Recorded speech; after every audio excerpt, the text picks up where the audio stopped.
నమస్తే. పండుగ వేళ కార్యక్రమానికి స్వాగతం. శరన్నవరాత్రి వేడుకలు, కలియుగ దైవం శ్రీనివాసుడి బ్రహ్మోత్సవాలు, బతుకమ్మ సంబరాలు ఈ పండుగ వేళ ఎక్కడ చూసినా ఆనందోత్సాహాలే. ఆడపడుచుల ప్రతిరూపమైన నవదుర్గలైన శ్రీనివాసుడి కమనీయ రూపమైన భక్తి శ్రద్ధలతో ఆడే బతుకమ్మైనా అంతటా భక్తి భావమే. ఇక ఈరోజు పండుగ వేళలోనే విశేషాలు చూద్దాం. మన దేశంలో శక్తి పీఠాలు అత్యంత మహిమగలవి.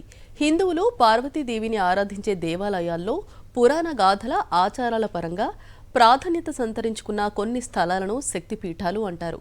18 ప్రధానమైన శక్తి పీఠాలను అష్టాదశ శక్తి పీఠాలు అంటారు. ఇక ఇవాల్టి పండుగ వేళలో అష్టాదశ పీఠాల్లో ముఖ్యమైన శాంకరీదేవి, కామాక్షిదేవి అమ్మవార్ల విశిష్టత గురించి తెలుసుకుందాం.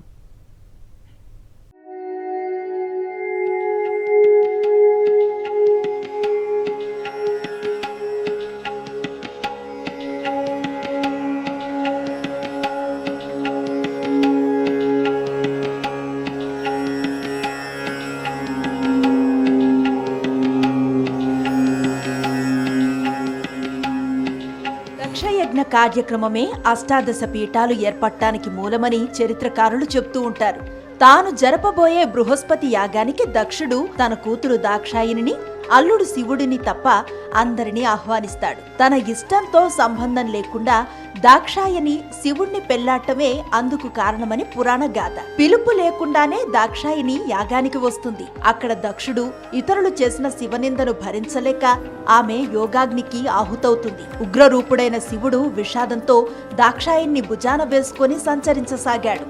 సృష్టి స్థితి లయల్లో ఏ ఒక్కటాగినా అనర్థాలు ఏర్పడే అవకాశం ఉందనే ఉద్దేశాన్ని దృష్టిలో పెట్టుకుని విష్ణుదేవుడు తన చక్రాయుధంతో దాక్షాయని మృత శరీరాన్ని ఖండాలుగా చేస్తాడు. ఒక్కో భాగం ఒక్కో చోట పడ్డాయి. అవి పడిన ప్రతి చోట శక్తిపీఠాలుగా ఏర్పడ్డాయని ప్రతి అష్టాదశ శక్తిపీఠాల్లో మూడవది శ్రీ శృంఖలాదేవి క్షేత్రం. త్రేతాయుగంలో ఋష్యశృంగ మహర్షి దేవి ఉపాసన చేసి అమ్మవారిని ప్రసన్నం చేసుకున్నారు. ఆయన తపస్సు శృంగగిరిపై సాగింది. అక్కడ ప్రత్యక్షమైన శృంగదేవి శృంఖలాదేవిగా మారిందని ఒక గాథ. ఋష్యశృంగిని తపశ్శక్తి తరంగాలను ఆదిశంకరులు ఆవాహన చేసి శారదా పీఠాన్ని ఏర్పాటు చేశారని పురాణ గాథలు చెప్తున్నాయి. కోల్కతాకు దాదాపు 80 కిలోమీటర్ల దూరంలో ఉంది శ్రీ శృంఖలాదేవి క్షేత్రం. అమ్మవారి ఉదర భాగం పడిన చోటు ప్రద్యుమ్నం. ఈ శృంఖలాదేవిని అక్కడి వారు చోటిల్లా మాతగా కూడా పూజిస్తారు. అష్టాదశ పీఠాల్లో 4వ క్షేత్రం చాముండేశ్వరి దేవి ఆలయం. అమ్మవారి కురులు చాముండి పర్వతాలపై పడ్డాయని స్థల పురాణం. ఈ ప్రాంత ప్రజలను హింసిస్తున్న మహిషాసురుణ్ణి సంహరించటానికి పరమేశ్వరి శక్తి చాముండేశ్వరిగా అవతరించిందని దేవి భాగవతం చెప్తోంది. ఈ ఆలయంలో అమ్మవారు స్వర్ణ విగ్రహ రూపంలో కొలువై భక్తుల పూజలు అందుకుంటోంది. మహిషాసురుణ్ణి సంహరించిన చాముండేశ్వరి సర్వదేవతల తేజస్సుతో ఆవిర్భవించిన ప్రాంతం ఇదేనని ప్రతీతి. సముద్ర మట్టానికి 3500 కిలోమీటర్ల ఎత్తున చాముండేశ్వరి కొండపై ఈ శక్తి పీఠం ఉంది. ఈ శక్తి పీఠంలో ప్రతి ఏడాది దసరా ఉత్సవాలు ఎంతో వైభవంగా జరుగుతాయి. ఈ ఆలయం మైసూరు నుంచి 13 కిలోమీటర్ల దూరంలో చాముండి అనే కొండపై ఉంది. విజయవాడ ఇంద్రకీలాద్రిపై భవానీ భక్తుల రద్దీ కొనసాగుతోంది. భక్తులకు ఎలాంటి ఇబ్బందులు లేకుండా అధికారులు అన్ని ఏర్పాట్లు చేశారు. మరో 2 రోజుల పాటు భక్తుల రద్దీ కొనసాగే అవకాశం ఉందని అధికారులు అంచనా వేస్తున్నారు.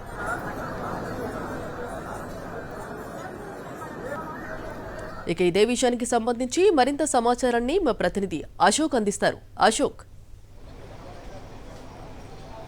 అంజలి, దసరా ఉత్సవాలు ముగిసినప్పటికీ కూడా తర్వాత 2 రోజులు కూడా భవానీ భక్తులు పెద్ద ఎత్తున తరలి వస్తారు. వారందరూ కూడా ఈ నవరాత్రుల సమయంలో ముఖ్యంగా భవానీ వాళ్ళ దీక్ష తీసుకుంటారు. ఆ దీక్షను విరమణ చేసేందుకు వారంతా కూడా ఇంద్రకీలాద్రికి తరలి వచ్చే పరిస్థితి కనబడుతోంది. ఈరోజు ఉదయం నుంచి కూడా అంటే నిన్న బాగా రద్దీ ఉండటంతో చివరి రోజు దసరా ఉత్సవాలు చివరి రోజు కావడంతో నిన్న రాత్రి 1 గంటల వరకు కూడా అమ్మవారి దర్శనం కొనసాగించారు. ఆ తర్వాత 1 గంట మాత్రమే బ్రేక్ ఇచ్చి మళ్ళీ 2 గంటల నుంచి కూడా దర్శనాలు కొనసాగించిన పరిస్థితి. ఇప్పటి వరకు చూస్తే సుమారుగా 80,000 మంది భక్తులు భవానీ భక్తులు అమ్మవారిని దర్శించుకున్నట్టుగా కూడా మనకు అధికారుల నుంచి సమాచారం అందుతుంది. ఇక కొద్దిసేపట్లోనే ఆలయంలో హారతల కార్యక్రమం ఉంటుంది. దాంతో క్యూ లైన్లన్నీ కూడా కొంత క్లియర్ చేసి ఈ హారతల కార్యక్రమానికి సంబంధించి సిద్ధం చేస్తున్న పరిస్థితి ఉంది. ఇక ఓవరాల్గా చూస్తే పరిస్థితి. మరి రేపు ఎల్లుండి కూడా భవానీ భక్తుల రద్దీ అయితే కొనసాగే అవకాశం ఉంది. ఈరోజు మంగళవారం కావడంతో కొంతమంది మాల విరమణ చేసేందుకు పెద్దగా ఇంట్రెస్ట్ చూపరనే ఒక కారణమైతే అధికారులు చెప్తున్నారు. కానీ ఈరోజు కూడా దాదాపుగా 80,000 మంది వరకు వచ్చిన పరిస్థితి ఉంది. ఈ రాత్రికి వేలాది మంది ఇతర ప్రాంతాల నుంచి వచ్చి ఇంద్రకీలాద్రికి చేరుకుంటారు. రేపు ఉదయమే వారంతా కూడా పక్కనే ఉన్న కృష్ణానదిలో స్నానమాచరించి అలాగే వారికి తలనీలాలు సమర్పించే వారు ఎవరైనా ఉంటే కనుక తలనీలాలు సమర్పించి ఆ తర్వాత అమ్మవారిని దర్శించుకుని ఆ మాల విరమణ చేసి వాళ్ళందరూ వెళ్తారు. అందుకు తగ్గట్టుగా కూడా అధికారులు ఇక్కడ ఏర్పాట్లు చేసిన పరిస్థితులు అయితే చాలా స్పష్టంగా మనం తెలుసుకోవచ్చు. మొత్తం ఒక ముఖ్యంగా భవానీ మాల ధరించిన ప్రతి భక్తులు కూడా వారి మాల విరమణ చేసేందుకు ఇబ్బందులు లేకుండా సుమారుగా ఒక 100 నుంచి 120 మంది గురు భవానీలను కూడా ఏర్పాటు చేశారు. వారు ఏదైతే ఇరుముడిలో ఉన్న ద్రవ్యాలు ఏవైతే ఉంటాయో ఆ పూజా సామాగ్రి ఏవైతే ఉంటాయో అవన్నీ కూడా భద్రపరిచేందుకు ప్రత్యేకంగా ఒక చర్యలు తీసుకున్న పరిస్థితి కనబడుతుంది. అలాగే లడ్డూ ప్రసాదాలు భవానీ మాల ధారణ చేసిన భక్తులు అమ్మవారి దర్శనం ఎంతో అలాగే లడ్డూ ప్రసాదానికి కూడా అంతే ప్రాధాన్యత ఇస్తారు. లడ్డూ ప్రసాదం తీసుకుని వెళ్ళి ఖచ్చితంగా తీసుకువెళ్ళాలనేది వాళ్ళందరూ భావిస్తారు. అందుకు తగ్గట్టుగానే సుమారుగా 7 లక్షల లడ్డూలను ఇప్పటికే అధికారులు సిద్ధం చేశారు. ఈరోజు రేపు ఎల్లుండి కూడా భారీగా వస్తారు కాబట్టి అందుకు తగ్గట్టుగా కూడా పూర్తి స్థాయిలో అధికారులు ఇక్కడ సంసిద్ధమైన పరిస్థితి అయితే మనకు కనబడుతుంది. Anjali. Right, thank you Ashok. ఉత్సవాలంటే ప్రత్యేకంగా మైసూరు తప్పకుండా గుర్తుకొస్తుంది. అష్టాదశ శక్తి పీఠాల్లో ఒకటైన మైసూరు చాముండీదేవి గురించి ప్రత్యేకంగా చెప్పుకోవాల్సింది. మైసూరు మహారాజుల కాలం నుంచి జరుగుతున్న ఈ వేడుకలు 100 ఏళ్ల చరిత్ర ఉంది. దసరా అంటే మైసూరు ఉత్సవాలను మరిచిపోలేరెవరు. దేశమంతా దసరా ఉత్సవాలు ఒక ఎత్తు అయితే మైసూరులో జరిగే దసరా ఉత్సవాలు మరో ఎత్తు.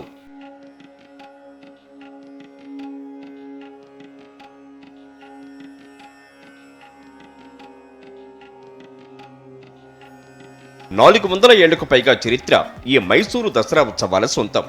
వడయార్ల కాలం అంటే విజయనగర సామ్రాజ్య పతనం తర్వాత 1610లో దసరా ఉత్సవాలను ప్రారంభించారు.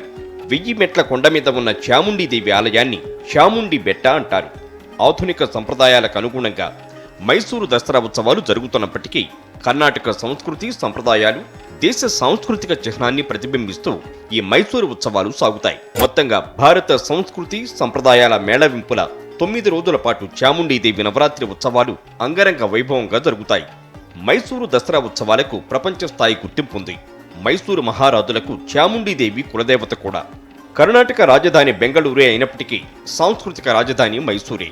దాదాపు 1399 నుంచి ఈ ఉత్సవాలు జరుగుతున్నాయని చరిత్రకారులు చెప్తున్నారు. 1659లో దొడ్డ మహారాజు శిథిల ఆలయమైన చాముండి కొండ మెట్ల మార్గాన్ని పునర్నిర్మించారు.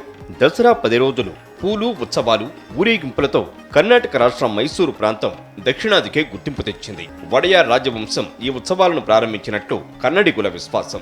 మొదట్లో శ్రీరంగం వడయార్లకు రాజధాని అయితే ఆ తరువాత మైసూరు నుంచి వారి పాలన కొనసాగింది. 1610లో రాజధానిని వడయార్లు మైసూరుకి మార్చినప్పటి నుంచి ఆ రాజకుటుంబం వంశీకుల చేతుల మీదుగానే ఉత్సవాలు జరుగుతాయి. దేశానికి స్వాతంత్రం వచ్చిన తర్వాత మైసూరు మహాసామ్రాజ్యం ప్రత్యేకంగా ఉండేది. 1970 రిపబ్లిక్ డే ఉత్సవాల తర్వాత మైసూరు మహాసామ్రాజ్యం దేశంలో విలీనమైంది. అప్పటి నుంచి ఈ ఉత్సవాలను ప్రభుత్వం అధికారికంగా కోట్లు ఖర్చు పెట్టి నిర్వహిస్తోంది. విశాఖ శ్రీ శారదా పీఠంలో శరన్నవరాత్రి ఉత్సవాలు చివరి దశకు చేరుకున్నాయి. చివరి రోజున ఉత్సవాలను పీఠాధిపతి స్వరూపానందేంద్ర సరస్వతి స్వామి, ఉత్తర పీఠాధిపతి స్వాత్మానందేంద్ర సరస్వతి స్వామి వైభవంగా నిర్వహించారు.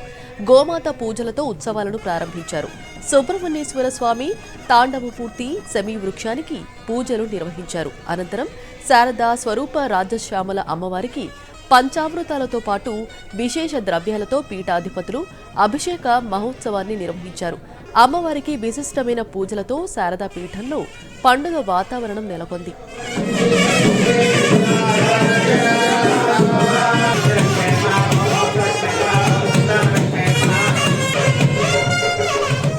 ఇక ఇదే విషయంపై మరింత సమాచారం మా ప్రతినిధి రామచంద్ర అందిస్తారు. ఉత్తరాంధ్ర అంతటా కూడా దసరా నవరాత్రి ఉత్సవాలు ఘనంగా జరుగుతున్నాయి. ఈ ఆఖరి రోజు వేరువేరు ప్రాంతాల్లో కూడా శరన్నవరాత్రి ఉత్సవాల ముగింపు సందర్భంగా అమ్మవారికి ప్రత్యేక పూజలు చేస్తున్నారు. ఈరోజు చూసుకుంటే శారదాపీఠంలో విజయదుర్గ అలంకరణలో రాజశ్యామలాదేవి అమ్మవారు భక్తులకి దర్శనం ఇచ్చిన పరిస్థితి. ఈరోజు పెద్ద ఎత్తున పూజలు చేయడమే కాకుండా రాజశ్యామల యాగం కూడా 9వ రోజు కూడా కొనసాగుతున్న పరిస్థితి. ఈ దశలో విశాఖ జిల్లాతో పాటు ఉమ్మడి విశాఖ జిల్లాలోని వేరువేరు ప్రాంతాల్లో కూడా ఈరోజు అమ్మవారి ఆలయాల్లో ప్రత్యేక పూజలు జరుగుతున్నాయి. పాడేరులోని మోదకొండమ్మ అమ్మవారి ఆలయంలో ఈరోజు ప్రత్యేకంగా అమ్మవారిని అలంకరించి భక్తులకు దర్శనం ఇస్తున్న పరిస్థితి. అట్లాగే సాగర్గిరి కనకదుర్గ ఆలయంలోని, అలాగే కనక మహాలక్ష్మి అమ్మవారి ఆలయంలో కూడా పెద్ద ఎత్తున మహిళలు ఈరోజు దర్శనం చేసుకుంటున్నారు. ఈరోజు చూసుకుంటే శారదాపీఠంలో ఈ సాయంత్రం కుంకుమార్చన కార్యక్రమంలో కూడా మహిళలు పాల్గొనే పరిస్థితి. అమ్మ చెప్పండి, దసరా ఎట్లా జరుపుకున్నారా? ఎస్పెషల్లీ ఈ శారదాపీఠంలో ఈరోజు నవరాత్రి ఉత్సవాల్లో పాల్గొనడం ఎట్లా అనిపిస్తుంది? ముందుగా ఆంధ్ర రాష్ట్ర ప్రజలందరికీ కూడా విజయదశమి శుభాకాంక్షలు తెలియజేస్తూ ఈరోజు శారదాపీఠంలో రాజశ్యామలాదేవి గారి దర్శనం చేసుకోవడం చాలా అదృష్టంగా భావిస్తున్నాము. తెలుగు ప్రజలందరికీ జగనన్నకి అందరికీ కూడా విజయదశమి రోజున ఆ అమ్మవారి ఆశీస్సులు, రాజశ్యామలాదేవి గారి ఆశీస్సులు ఎల్లప్పుడూ ఉండాలని ప్రార్థిస్తున్నాను. ఈరోజు రాష్ట్రం అంతా కూడా ఆనందంగా ఉన్నాము అంటే, మేమందరం కూడా ఈరోజు సుఖ సంతోషాలతో ఉన్నామంటే అమ్మవారి ఆశీస్సులతో పాటు జగనన్న ఆశీస్సులు కూడా మా అందరి మీద ఉన్నాయి. కాబట్టి ఆ అమ్మవారు జగనన్న కుటుంబ సభ్యులందరికీ కూడా చల్లగా చూసి మరింత అభివృద్ధి రాష్ట్రానికి చేసే విధంగా మా అందరికీ తోడుగా ఉండాలని కూడా జగనన్న చల్లగా చూడాలని అమ్మవారిని కోరుకుంటున్నాను. అమ్మ చెప్పండి, అంటే చాలాసార్లు వచ్చి ఉంటారు, ఈరోజు అమ్మవారి దర్శనం రాజశ్యామలాదేవి యాగాన్ని కూడా మీరు చూశారు కదా, ఎట్లా అనిపిస్తుంది? ముందుగా రాష్ట్ర ప్రజలందరికీ విజయదశమి శుభాకాంక్షలు. ఈరోజు శారదాపీఠంకి దసరా నాడు వచ్చాము. చాలా బాగుంది. ఇక్కడ జమ్మి చెట్టు చుట్టూ 9 ప్రదక్షిణలు చేసాము. ఈరోజు దుర్గామాత అవతారంలోని చాలా బ్రహ్మాండంగా జరుగుతుంది. ఇక్కడ నవరాత్రి ఉత్సవాల్లో భాగంగా పూజలు చేయడమే కాకుండా ఇక్కడ సెమీ వృక్షం చుట్టూ కూడా 9 సార్లు ప్రదక్షిణ చేసినట్లయితే మంచి జరుగుతుందని, అలాగే మహాభారతంలో దీనికి సంబంధించి ప్రత్యేక పురాణ ఇతివృత్తం ఉన్న నేపథ్యాన చాలామంది శారదాపీఠంలో సెమీ వృక్షం చుట్టూ కూడా 9 సార్లు ప్రదక్షిణ చేస్తున్న పరిస్థితి. కెమెరా పర్సన్ శంకర్తో రామచంద్రరావు, సాక్షి టీవీ, శారదాపీఠం నుంచి. ఏలూరు జిల్లాలోని ద్వారకా తిరుమల చిన్న వెంకన్న స్వామివారి బ్రహ్మోత్సవాలు నేటి నుంచి ప్రారంభమవుతాయి. తిరుమలతో పాటుగా అన్ని క్షేత్రాల్లో బ్రహ్మోత్సవాలు సోమవారంతో ముగిశాయి. అయితే ద్వారకా తిరుమల వెంకన్న స్వామివారికి నేటి నుంచి 6 రోజుల పాటు ఉత్సవాలు నిర్వహిస్తారు.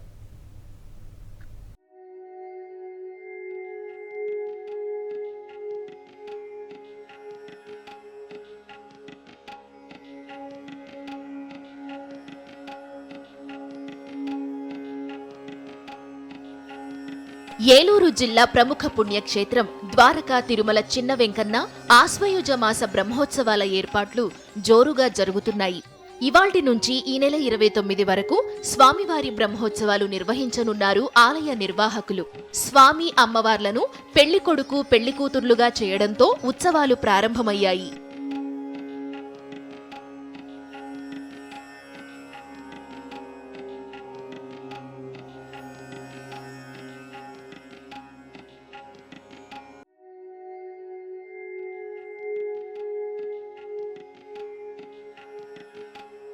ఇరవై 26న స్వామివారి తిరుకళ్యాణ మహోత్సవం, 27న ద్వారకా తిరుమల పురవీధులలో స్వామివారి రథోత్సవం జరగనుంది. 28న చంద్రగ్రహణం కారణంగా మధ్యాహ్నం నుంచి ఆలయాన్ని మూసివేసి 29న ఉదయం ఆలయాన్ని తెరిచి శుద్ధి చేసి తదనంతర కార్యక్రమాలు నిర్వహిస్తారు. అదే రోజు రాత్రి ద్వాదశ కోవెల ప్రదక్షిణలు, స్వామివారి పవళింపు సేవతో ఉత్సవాలు ముగియనున్నాయి. అయితే ఈ సంవత్సరం చంద్రగ్రహణం కారణంగా ఉత్సవాలను 6 రోజులకే కుదించారు. ఉత్సవాల సమయంలో స్వామి అమ్మవార్లు వివిధ వాహనాలపై ద్వారకా తిరుమల పురవీధులలో విహరించనున్నారు. ఉత్సవాల సమయంలో ఆలయంలో జరిగే నిత్యార్జిత కళ్యాణాలు, సేవలు రద్దు చేసినట్లు అధికారులు తెలిపారు. ఉత్సవాలకు ఆలయాన్ని సర్వాంగ సుందరంగా ముస్తాబు చేస్తున్నారు. ప్రధాన ఆలయంతో పాటు ఆలయ ప్రాంగణంలో 4 రాజగోపురాలతో పాటు అనివేటి మండపం, ఆలయ ప్రాంగణాలన్నిటినీ మిరిమిట్లు గొలిపే విద్యుద్దీప కాంతులతో అలంకరిస్తున్నారు. ఇక స్వామివారు ఉత్సవాలలో విహరించే వాహనాలను శుభ్రం చేసి రంగులు వేస్తున్నారు. పాదుకా మండపం వద్ద ప్రధాన ఆలయ ధ్వజస్తంభం ప్రాంతంలో తాటాకు పందిళ్లు వేస్తున్నారు. ఉత్సవాల సమయంలో ప్రతిరోజు సాయంత్రం శ్రీహరి కళాతోరణంలో భక్తులు తిలకించేందుకు వివిధ రకాల సాంస్కృతిక కార్యక్రమాలు ఏర్పాటు చేశారు. దసరా అంటే అందరికీ సంబరాల పండుగ. అలాగే అమ్మవారిని 9 రోజుల పాటు అత్యంత భక్తి శ్రద్ధలతో అమ్మవారి అనుగ్రహం కోసం పూజలు చేస్తారు. అయితే పండుగ చివరి రోజున దసరా వేషాలు స్పెషల్ అట్రాక్షన్గా నిలుస్తాయి, మరింత ఉత్తేజాన్ని నింపుతాయి. నంద్యాల జిల్లాలో దసరా వేషాలు ఒక ఆనవాయితీ. నాగరికత పెరుగుతున్న నేపథ్యంలో అంతరించిపోతున్న కళలను ప్రోత్సహించి నంద్యాల ప్రజలకు చేరువ చెయ్యాలనే ఆలోచనతో పట్టణంలోని municipal town hall, Victoria reading room వద్ద దసరా వేషాలను వేసే కళాకారులతో ఓ కార్యక్రమం నిర్వహించారు స్థానిక ఎమ్మెల్యే శిల్పా రవి చంద్రకిషోర్ రెడ్డి. దసరా వేషాలు అద్భుతంగా ప్రదర్శించిన టీంకు మొదటి బహుమతిగా 50,000, కన్సోలేషన్ బహుమతులు 5 టీంలకు 10,000 చొప్పున బహుమతులను అందించారు నంద్యాల ఎమ్మెల్యే శిల్పా రవిచంద్ర కిషోర్ రెడ్డి.